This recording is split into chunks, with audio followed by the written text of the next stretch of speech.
문제 5번입니다. 다음 중 네트워크와 관련하여 OSI 7계층, OSI 7레이어 참조 모델에서 각 계층의 대표적인 장비로 옳지 않은 건 물어봤습니다. 일단 문제에서 OSI 7계층에 대해서 물어봤으니까 우리가 OSI 7계층을요 순서대로 해서 한번 간단히 살펴보도록 할게요. OSI 7계층 하면은요 제일 상위에 응용 계층이 있습니다. 즉 사람이 직접 사용하는 계층이라고 생각을 하시면 돼요. 응용 계층 다음에 표현, 세션, 전송, 즉 이거는 트랜스포트 계층이 되는 거죠. 트랜스포트, 네트워크, 데이터 링크, 물리 계층 이렇게 되어 있습니다. 응용 계층이 제일 7계층, 제일 상위 계층이고요. 물리 계층이 제일 1계층, 제일 하위 계층입니다. 그래서 표, 세트까지가 상위 계층이라고 이야기를 하고요. 그 다음에 대물 요 세 가지를 하위 계층이라고 합니다. 간혹은 이 전송 계층, 트랜스포트 계층을요 하위 계층으로 집어넣기도 해요. 깍두기 계층이 되기도 하는데 보통 대부분은 다 표, 세트까지를 상위, 네트워크, 데이터 링크, 물리, 대물 여기를 하위 계층이라고 합니다. 순서도 같이 봐두세요. 표, 세트, 대물 하시면 되겠지요. 자, 응용 계층이요. 사용자가 직접 사용하는 계층이에요. 그러니까 이 응용 계층에 관련된 서비스들이 뭐가 있냐면 텔넷, FTP, SMTP, HTTP, SNAP. 보시면 인터넷에서 사용을 하는 거, 메일 보내고 받는 것들, 그 다음에 FTP도 있겠지요. 파일 송수신하는 거. POP도 여기에 들어갑니다. 그러니까 지금 이 응용 계층에 있는 거 서비스를 다 적은 게 아니라 일부만 적었어요. 이러한 것들 사용자가 직접 사용하는 서비스들이다 라고 보시면 되겠지요. 그 다음 응용 계층을 넘어가서 표현 계층으로 들어가는데 표현 계층에서는요 암호를 한다거나 또는 사용자가 보낸 정보를 압축을 하고 보완을 담당을 합니다. 압축을 했으면 그 반대로 압축 해제도 하겠지요. 암호화를 했다 그러면 복호화도 할 것입니다. 자, 암호화했으면 복호화도 하고요. 압축을 했으면 압축 해제도 해요. 이 반대로 올라올 때는. 그 다음에 세션 계층에서는요. 동기 관리를 해요.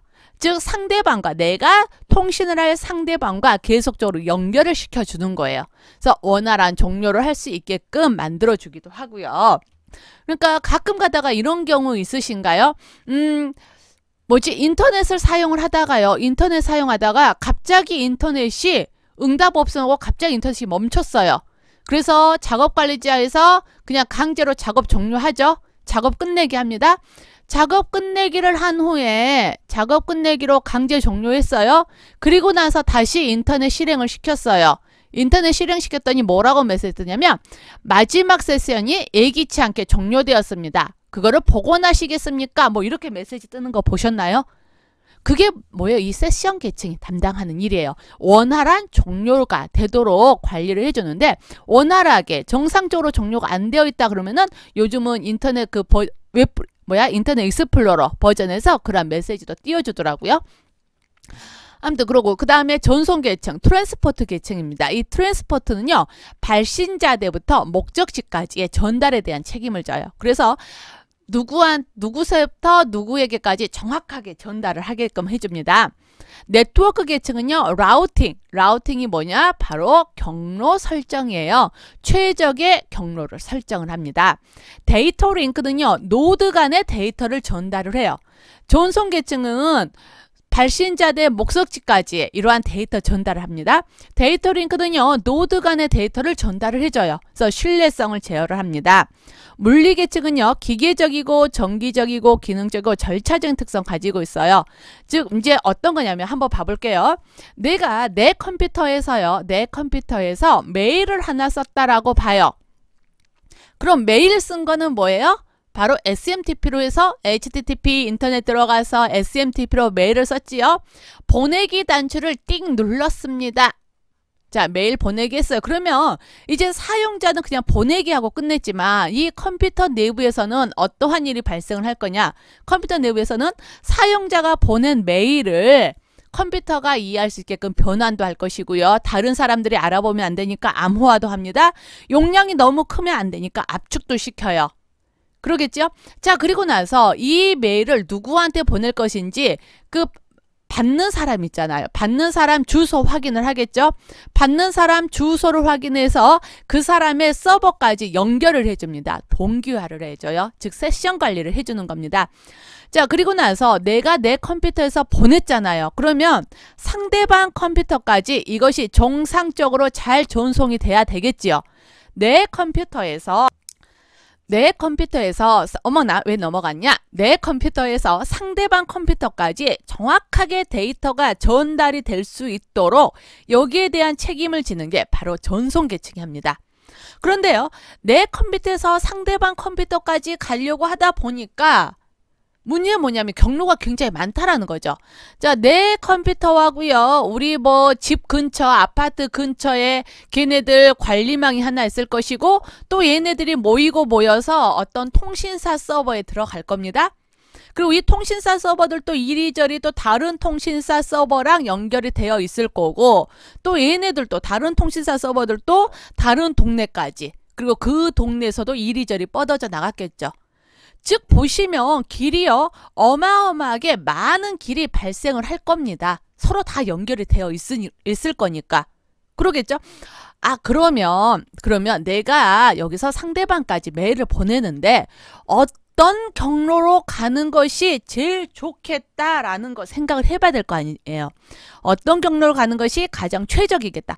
빠른 것도 문제가 있겠지만, 빠른 것도 중요하겠지만은요, 내가 보낸 정보가 전송 지연 없이 또는 갑자기 말문이 막혀서 전송 지연 없이 또 정확하게 효율적으로 데이터를 보내야 될 거 아니에요. 그러한 경로를 설정을 해주는 게 바로 네트워크 계층이 되는 겁니다. 그 다음 데이터 링크 계층은 뭐냐? 내 컴퓨터가요, 그냥 간단하게 아주 단순하게 통신사 서버에 들어갈 거 아니에요.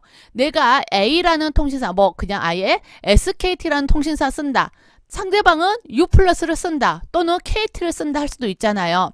그러면 SKT에서 U+까지 또는 KT에서 뭐 SKT까지 뭐 이렇게까지 각각의 노드들 간에도 데이터가 정확히 전달이 될 수 있도록 어떤 관리를 해줘야 될 겁니다. 이 부분을 관리해 주는 게 뭐냐? 데이터 링크 계층이라고 생각을 하시면 돼요. 그러니까 전송 계층은요, 발신자대부터 목적지까지이고, 데이터 링크는 그 사이에 있는 노드들 간의 데이터 전달을 책임을 지는 거예요. 그 다음에 이제 물리 계층에 들어오는데, 물리 계층은 뭐냐면 이제 이러한 것들 싹 끝났어요. 관리가 됐단 말이에요. 그럼 내 컴퓨터에서 모뎀을 통해서 이제 전선을 타고 쭈루루룩 나가야 되는 거죠. 그쵸? 내 컴퓨터, 우리 집에 보시면 모뎀 있잖아요. 그쵸? 그 모뎀을 타고 이제 정보가 전송이 되어야 하겠죠. 그 부분을 바로 물리계층에서 담당을 한다고요. 그러면 상대방은 정보를 받으면 어떻게 해요? 물리계층을 통해서 정보를 받겠지요. 그리고 나서 이제 반대 역할을 수행해서 응용계층을 통해서 받은 메일을 나에게 보여주게 될 겁니다. 이렇게 되는 게 OSI 7계층이 돼요. 되셨나요? 각각 OSI 7계층이요. 순서만 쭉 기억을 해 놓으세요. 순서, 일단 응표 세트, 내대물 순서 기억을 해 두시고요. 어떤 일을 하는지 그냥 개괄적으로 아시면 돼요. 그거 이제 아셔야 될 부분은 네트워크 계층에서 라우팅. 이거 라우팅 경로 설정한다. 응용 계층은 사용자가 직접 사용하는 응용 프로그램과 관련이 직접적으로 되어 있는 부분이다. 그 다음에 물리 계층 정도 받으시면 될 것 같아요. 그래서 네트워크 계층, 응용 계층 필히 기억을 하시고 어떤 일을 하는지 기억을 하시고 물리 계층도 한번 받으시고요. 자, 그러면 이제 문제를 풀어보도록 할게요. 네트워크와 관련하여 OSI 7계층 참조 모델에서 각 계층의 대표적인 장비 옳지 않은 것 됐습니다. 1번 볼게요. 트랜스포트. 전송 계층이에요. 전송 계층 아까 하는 일이 뭐였어요? 트랜스포트? 발신자 대 목적지 전달에 대한 책임을 지는 게 이 전송 계층이었어요. 자, 근데 이 트랜스포트 계층의 허브? 아니요. 이 허브 뭐예요? 어디에 있는 거죠? 내 컴퓨터에서 보통 회사 컴퓨터에 보시면 허브라는 게 있죠. 그래서 각각의 컴퓨터들이 허브를 통해서 인터넷 공유를 하잖아요. 그쵸? 그래서 이 허브가 망가지고 전원이 꺼진다 그러면 회사 컴퓨터들 다 인터넷 안 되죠. 아, 그러면 이 허브라는 기계는 무엇을 담당한다? 어디 계층에서 담당한다? 물리 계층에서 담당을 한다라고 알 수가 있겠네요. 자, 이 허브는요, 물리 계층에서 담당을 합니다. 그럼 1번 잘못되어 있지요? 네트워크 계층에서는 경로를 설정해요. 경로 설정하는 기계가 라우터. 데이터 링크에서는 브릿지가 되겠고요. 물리 계층은 리피터, 중계기가 되는 거지요. 그래서 문제 5번이요. 옳지 않은 것 골라라 했으니까 1번 트랜스포트 계층으로 선택을 하시면 되겠네요.